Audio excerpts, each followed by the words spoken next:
नमस्कारम। इस वीडियो में हम बात करेंगे यूपीएससी के करंट कंट्रोवर्सी के बारे में। ओवरऑल इश्यू क्या है, एस्पिरेंट यूपीएससी के खिलाफ प्रोटेस्ट क्यों कर रहे हैं, उसको समझना बहुत ज़्यादा जरूरी है। एस्पिरेंट की डिमांड जेन्युइन है और उसके ऊपर अगर हम आवाज़ नहीं उठाते हैं तो ये गलत है। अगर सभी टीचर्स इसके साथ में नहीं आते हैं तो ये बहुत गलत चीज़ हो जाएगी। एस्पिरेंट के लिए सभी को सामने आना चाहिए। इस वीडियो में हम बात करेंगे ओवरऑल ये डिमांड है क्या।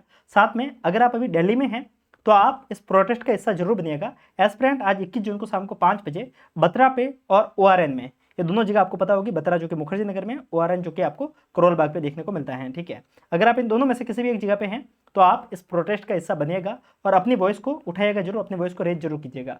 ध्यान रखिएगा, अगर आप गलत के खिलाफ बोलना नहीं जानते हैं तो गलत होता रहेगा। तो गलत के खिलाफ बोलना बहुत ज़्यादा जरूरी है, इस बात को आपको समझना, आपको पहले से पता होना चाहिए।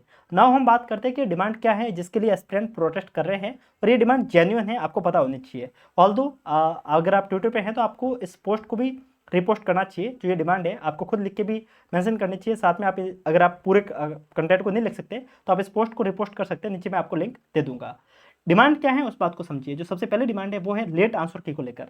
इंडिया में जितने भी एग्जाम होते हैं उनके आंसर की एग्जाम से लाइक क्या होता है, मानो एग्जाम हुआ, बाकी एग्जाम की मैं बात कर रहा हूँ, लाइक पीसीएस की बात करेंगे या फिर चाहे वन डे एग्जाम की बात करेंगे, मैं सभी की प्रोसेस बता रहा हूँ। एग्जाम के तुरंत बाद में नहीं, मतलब हो सकता है कि 10 दिन बाद में हो, 15 दिन बाद में हो, लेकिन एग्जाम के बाद में सबसे पहले आंसर की आती है एंड देन आफ्टर आपका रिजल्ट आता है। ये सभी एग्जाम की प्रोसेस होती है। ठीक है, देन आफ्टर आपका रिजल्ट आता है। अब आप ये देखिए यूपीएससी में क्या इश्यू है उस बात को समझिए। यूपीएससी में आंसर की आती नहीं है, यूपीएससी की आंसर की आती है 1 साल बाद में। 1 साल बाद में जब आंसर की आती है तो इश्यू क्या होता है कि एस्पिरेंट आवाज उठा ही नहीं पाता है अगर कोई आंसर रॉन्ग आया है तो। लाइक 2024 में यूपीएससी ने जो आंसर की लाई थी उसमें एक क्वेश्चन गलत दिया था। यूपीएससी ने एक क्वेश्चन का जो आंसर था वो गलत दिया था। ठीक है, ऑब्वियस सी बात है कि उसको आप किसी भी माध्यम से ये साबित नहीं कर सकते कि यूपीएससी ने जो आंसर दिया है वो सही है। सभी को पता था कि यूपीएससी का आंसर गलत है। इवन बहुत सारे टीचर्स ने भी इसके ऊपर बात की थी, सभी लोगों ने इसके खिलाफ बात की थी, बट कोई भी व्यक्ति इसके खिलाफ आवाज नहीं उठा सकता था। क्यों? क्योंकि 2024 का फाइनल रिजल्ट आ चुका था। प्रलिम्स कब हुआ था? प्रलिम्स हुआ था जून में। ठीक है, 16 जून को प्रलिम्स हुआ था और जो रिजल्ट आया था वो आया था अप्रैल में, अप्रैल 2025 में। एग्जाम कब हुआ था? 2024 में। आप इस बात को सुनिए कि जो आंसर की आई है ना वो 1 साल बाद में आई है। प्रलिम्स के आंसर की जब 1 साल बाद में आई है तो एस्पिरेंट क्या आवाज उठाएगा, क्योंकि ऑलरेडी सब कुछ हो चुका है, मेंस हो चुका है, इंटरव्यू हो चुका है। तो सीधी सी बात है कि आंसर की बहुत बड़ी कंट्रोवर्सी है। साथ में आंसर की को लेकर एक सबसे बड़ा इश्यू क्या है, तो ये जो पूरा मामला उठा ये 2024 के 2025 के प्री के बाद में उठा। हुआ क्या, 2025 के प्री के बाद में बहुत सारे ऐसे कैंडिडेट थे जिनके जीएस में अराउंड 100 105 ऐसे मार्क्स बैठ रहे थे। ठीक है, सी सेट इजिली उनका क्वालिफाई हो रहा था। वो लोग खुश थे, काफी लोग दिल्ली भी चले गए थे मेंस की तैयारी करने के लिए। बट जब फाइनल रिजल्ट आया प्री का, ठीक है, फाइनल जब रिजल्ट आया प्री का, तो प्री के रिजल्ट में उनका नाम था नहीं। काफी लोग डिमोटिवेट हो गए क्योंकि ये जो 10-15 दिन के अंदर जो उनके अंदर ऊर्जा थी वो सारी खत्म होगी। बहुत सारे लोग डिप्रेशन में चले गए। ये जो इश्यू हुआ ये क्यों हुआ? क्योंकि सभी बच्चे किसके आंसर की मिला रहे थे? सभी लोग कोचिंग के आंसर की के साथ में चेक कर रहे थे। अब आप इस बात को देखिए कि कोचिंग के आंसर की के अंदर तो प्रॉब्लम आएगी। अगर यूपीएससी एग्जाम के तुरंत बाद में अपनी ऑफिशियल आंसर की दे दे तो प्रॉब्लम क्या है? ऑब्वियस सी बात है कि जब यूपीएससी ने पेपर बनाया है तो उसके आंसर की भी उसी समय बनाई होगी। ऐसा तो है नहीं ना कि अभी पेपर बनाया और आंसर के 1 साल में बनाते होंगे, ऐसा तो होगा नहीं। आंसर की ऑलरेडी यूपीएससी के पास में होगी, उनको अपलोड करने में पता नहीं क्या प्रॉब्लम है, सिर्फ वो ही जानते हैं। तो सारे जो पूरा मामला है वो आंसर की को लेकर है कि आंसर के लेट नहीं होनी चाहिए। दूसरा जो सबसे बड़ा इश्यू है वो है सिक्योरिटी चेक को लेकर। अगर आपने प्री का एग्जाम दिया है तो आपको पता होगा कि जब आप एग्जाम देने जाते हैं तो एंट्री लेवल पे जो सिक्योरिटी चेक होती है वो काफी वीक होती है।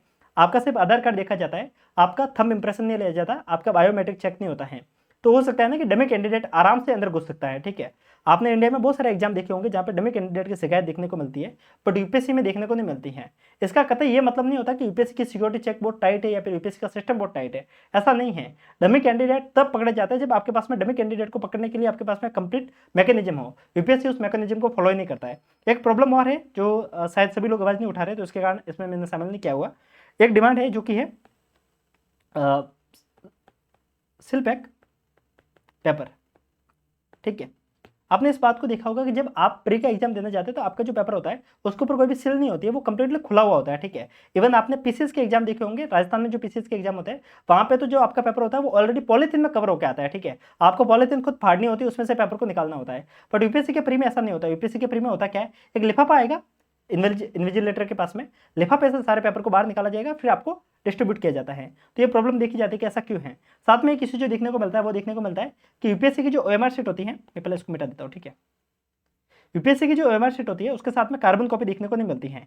इंडिया में आपने जितने भी ऑफलाइन एग्जाम देखे होंगे वहाँ पे ओएमआर शीट के साथ में कार्बन कॉपी देखने को मिलती है। तो यूपीएससी कार्बन कॉपी को क्यों नहीं देता है? कार्बन कॉपी साथ में अटैच करनी चाहिए, ताकि सभी लोग, अगर उनको लगता है कि उनके जो ऑफिशियल जो ओरिजिनल ऑफिशियल आंसर की है और रिजल्ट है उसके अंदर अगर कुछ भी इश्यू है तो वो व्यक्ति आवाज उठा सकता है, ठीक है। पर ऐसा क्यों नहीं हो पा रहा? क्योंकि उनके पास में कार्बन कॉपी है ही नहीं। तो कार्बन कॉपी की बात को रखना चाहिए। साथ में अगर यूपीएससी आंसर की को प्रेजेंट करती है और अगर उस आंसर की में कुछ भी गलत आंसर है तो एक ग्रीवेंस रिड्रेसल मैकेनिज्म होना चाहिए कि एस्पिरेंट अपनी आवाज को वापस से उठा सके, उसके खिलाफ कंप्लेन कर सके। पर ऐसा नहीं है, तो इसके ऊपर भी सोल्यूशन बैठना चाहिए।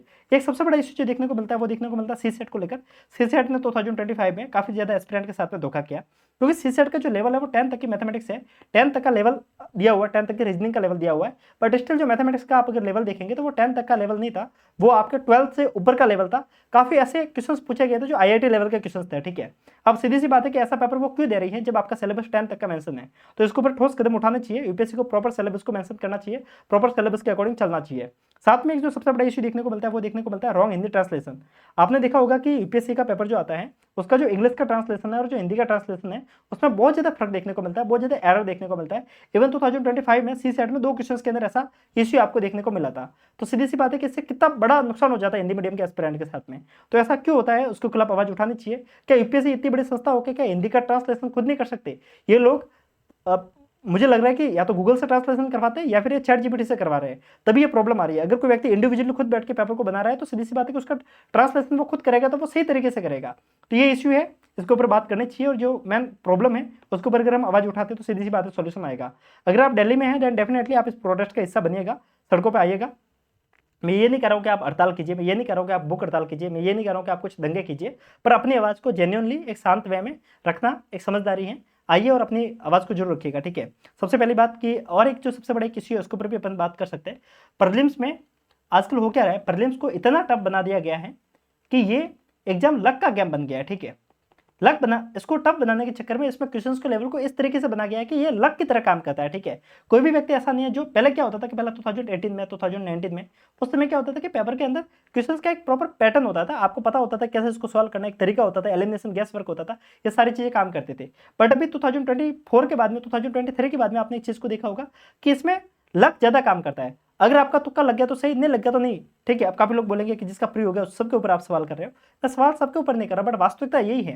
क्या कोई व्यक्ति श्योरिटी के साथ में बोल सकता है कि जिसका प्री 2025 में हुआ है वो वापस 2025 का पेपर वापस देने को बोले, मानो एक नया पेपर लाके दे दे, यूपीएससी देगा और वो बोले कि प्री निकाल सकता हूँ? कोई नहीं बोल सकता। ये लक की तरह ज्यादा काम करता है, ठीक है। क्यों हो रहा है? क्योंकि यूपीएससी इतना ज्यादा टफ बना दिया पेपर को कि वहां पे ये सारी चीजें देखने को मिलती हैं। तो सीधी सी बात है कि जो प्रॉब्लम है उसके खिलाफ आवाज उठानी चाहिए, आवाज उठाएंगे तभी सॉल्यूशन आएगा। मिलते हैं, तब तक के लिए नमस्कार, जय हिंद।